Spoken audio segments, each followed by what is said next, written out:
what's up guys? Muli na naman tayo nagkita-kita para dito sa bagong in-upload ni John Rex. Huwag niyo po siya kalimutan na i-subscribe at pakilike na rin ang mga ina-upload niyang video dahil dito tayo kumukuha ng mga bagong update patungkol nga dito sa nagkakaroon ng tensyon sa West Philippine Sea kaugnay ng China at ang Amerika at ang Pilipinas. So, eto maganda to. Ito yung karugtong ng video natin nung kahapon nating in-upload na video. Ito yung karugtong, yung actual na pangaharan dito ng China o ng barko ng China o ng CCG, Chinese Coast Guard nila. Tignan nyo maigi kung paano to hinarang ng malapitan at halos banggay na ito. So, wag natin patagalin to. Let's go! Sa isinagawang resupply mission ng Philippine Coast Guard kung saan nagkaroon ng habulan at pagharang, ngayon naman ay aalamin naman natin sa videong ito ang mga iba pang nangyari. Kabilang na dito ang pag-warning ng reconnaissance plane ng Amerika sa mga barko ng Chinese Coast Guard at Chinese militia. Kaya't para malaman ang buong detalye ay tumutok at makinig na mabuti. John Rex. Habang papalapit ang mga barko ng Philippine Coast Guard kasama ang dalawang resupply boat patungo sa Ayungin, ay sinalubong na ito ng mga Chinese Coast Guard at mga Chinese militia vessels. Dito na nagsimula ang radio challenge. Philippine ship. This is Chinese Coast Guard 21616. To avoid misunderstandings and miscalculations, please inform us your intention. China Coast Guard 21616. This is Philippine Coast Guard vessel BRP Sindangan MRRB 4407 conducting lawful routine maritime patrol within the Philippine Exclusive Economic Zone. In accordance with international and Philippine national law, we are proceeding according to our planned route. Request to stay clear from our passage in accordance with the collision regulation. Over. At kitang-kita sa video ang mabilis na pagmaniobra ng isang barko ng Chinese Coast Guard at gustong ihiwalay ang barko ng Philippine Coast Guard sa resupply boat.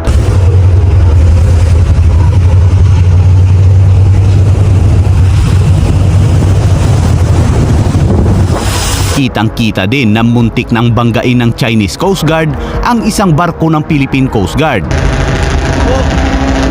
Baka pala mo ka Ang hindi alam ng Chinese Coast Guard ay nakabantay pala sa himpapawid ang isang reconnaissance plane ng Amerika. Mula sa itaas ay bumaba ang lipad ng eroplano ng Amerika at nagpaikot-ikot habang nagbibigay ito ng isang babala sa mga barko ng China na itigil ang hakbang ng China kung hindi ay aaksyon sila mula sa itaas. Second Thomas Shoal and observing all activities between Filipino and PRC Coast Guard vessels to include any traffic on this net and any unsafe or unprofessional actions. U.S. Navy aircraft out. Namataan naman ang isang Chinese Navy ship pero kaagad naman umano itong umalis.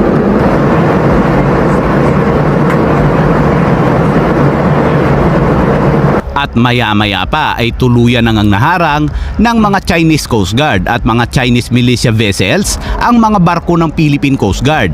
Kaya't makikita sa videong ito na nakahinto na ang mga ito habang ang mga resupply boat ay nakalusot. Kaagad namang nababa ng inflatable boat ang Chinese Coast Guard upang habulin ang mga resupply boat. Ang problema ay kinarma ang mga ito dahil sumabit umano sa lubid ang inflatable boat nito. Ayon sa isang pahayag ay inalok pa umano ng mga Philippine Coast Guard na tulungan ng China pero bigla pa itong nagalit. Our troops stationed at BRP Sierra Madre offer their assistance. Sandali lang para mga pare ko, mga mare ko, no. Ito talaga, no, hindi na sila makapal ang mukha. Ang taas pa ng pride nila, no.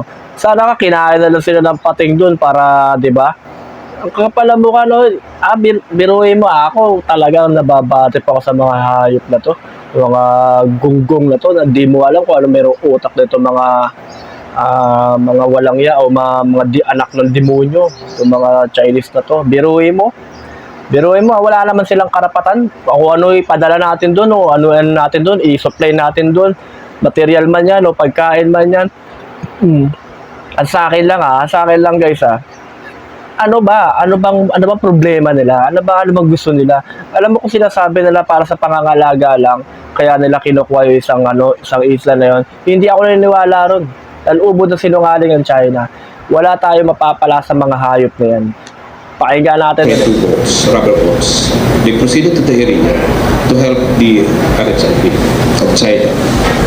Of course, China refused. Mapapansin din ang mga barko ng Chinese militia na puno ng mga radar, kaya't magtataka ka na lang sa mga barkong ito na idinisenyo para sa pangisda pero mayroong iba't ibang mga radar na naka-install.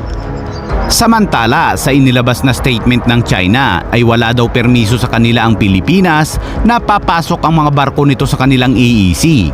Ayon sa isang tagapagsalita ng Chinese Coast Guard, habang paparating daw ang mga barko ng Pilipinas kasama ang resupply boat, ang Chinese Coast Guard ay kaagad na nag-radio challenge o nagpadala ng mahigpit na babala sa mga sasakyang pangdagat ng Pilipinas habang sila ay nagsasagawa ng pagsubaybay. Nagpataw ng epektibo at legal daw na mga paghihigpit. Ang Ren Aijiao o Ayungin na kanila raw isla ay mahigpit na Nilagyan nila ng bagong pangalan, Ren Aijiao ba? Ewan ko kung ano yan, tawag nila dyan Pero sa atin yan, Ayungin Shoal yan. Sa atin talaga yan Pero tinan mo, binigyan na nila ng pangalan na ewan ko kung ano ibig sabihin ng hinuyupak na meaning ng sinasabi na itong Chinese na to. At wala kayong pakialam Ulitin ko lang sa lahat ng ng mga gobyerno dyan sa China Hindi ko naman nilalahat kasi iba, wala namang alam dito na Chinese, wala silang pakialam dito. Wala na kayong pakialam. Hindi namin hinihingi yung permit nyo para lang tumuloy kami dyan. Anong pakialam ninyo? Diyos ko. Mag-isip nga kayo. Kaya tatalino nyo pa naman. Kaso nawalan kayo na utak. Nagbabawalan ang Pilipinas na magdala ng mga illegal na materyales patungo sa illegal na nakasadsad na barko nito. Nangako naman ang Chinese Coast Guard na patuloy nilang isasagawa ang proteksyon sa mga karapatan at mga aktibidad sa pagpapatupad ng batas sa mga tubig. Sa ilalim ng jurisdiksyon ng China, alinsunod daw sa kanilang batas. Grabe ba? Dagdag pa nito, ang mga sasakyang pangdagat daw ng Chinese Coast Guard ay legal na humarang at magsagawa ng mga babala sa pagpapatupad ng mga hakbang laban sa illegal na transportasyon ng Pilipinas sa mga construction supply sa Ren Aijiao. Sa harap ng hindi epektibong mga babala sa pamamagitan ng maraming mga verbal na komunikasyon, noong nakaraang resupply mission ng Pilipinas ay ginamit lamang umano nila ang water cannon bilang isang paraan upang maiwasan ang direktang komprontasyon at banggaan. Ang media ng China ay ibinabalita sa mga mamamayan ng China ang mga nangyayaring ito. Yun nga lang, binabaliktad ng mga ito ang kwento. Sa nakaraang insidente kung saan binomba ng Chinese Coast Guard ang resupply boat ng Pilipinas, ay matatanda ang gumawa ang China ng isang video at sinabing hindi naman nila pinapatamaan ang mga barko ng Pilipinas at yun ay isang warning lamang. Pero kaagad namang naglabas ang Philippine Coast Guard ng isang video kung saan kitang-kita sa video na tinatamaan ang isang resupply boat nito.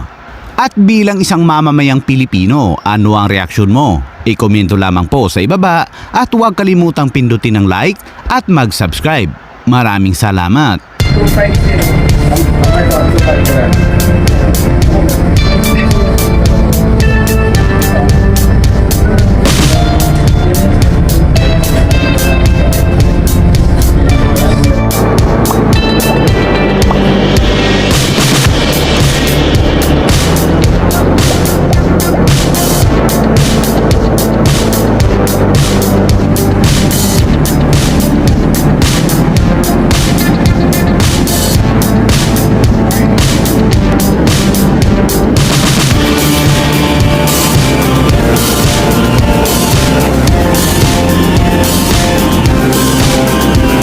Grabe, nakabantay talaga yung US.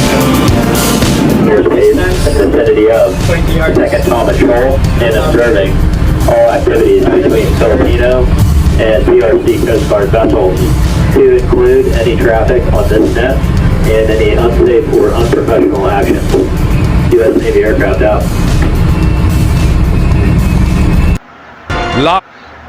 So, yun lang guys, natapos ulit tayo dito sa ating bagong in-update natin tungkol sa in-upload dito ni Sir John Debs.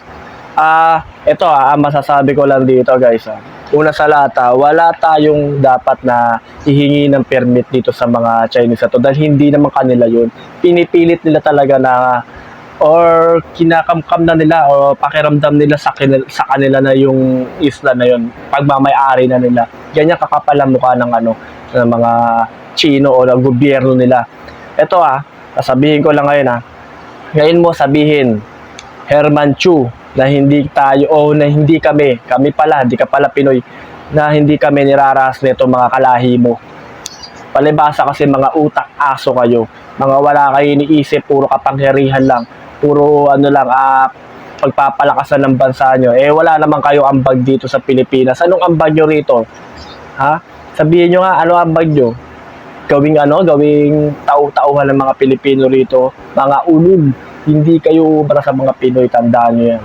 Yun lang masabi ko, nakakabatrip lang kasi, no? Dahil kasi harap-harapan na Harap-harapan na rito yung paghaharang dito ng ng mga Chinese na hinuyupak na to. So yun lang guys, maraming salamat, no. I-react nyo rito mga gusto nyo i-comment dito sa comment section natin. Kayo nang bahala, kayo nang yung mga sinasabi ni Herman Chu, ayan, puro baligtad.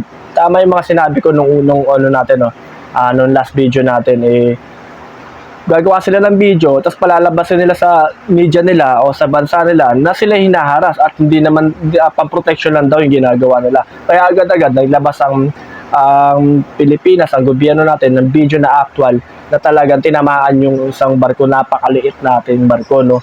Sobrang nila, no, sobrang yung ma-pride na, makasarili, gaaman, lahat na Parang sa kanila all in na sila Kumbaga kung sa kademonyohan, sa bagay, buhay pa kayo. Pero good luck sa impyerno. Isasama-sama kayo. So yun lang guys, maraming salamat and take care. God bless. Peace out.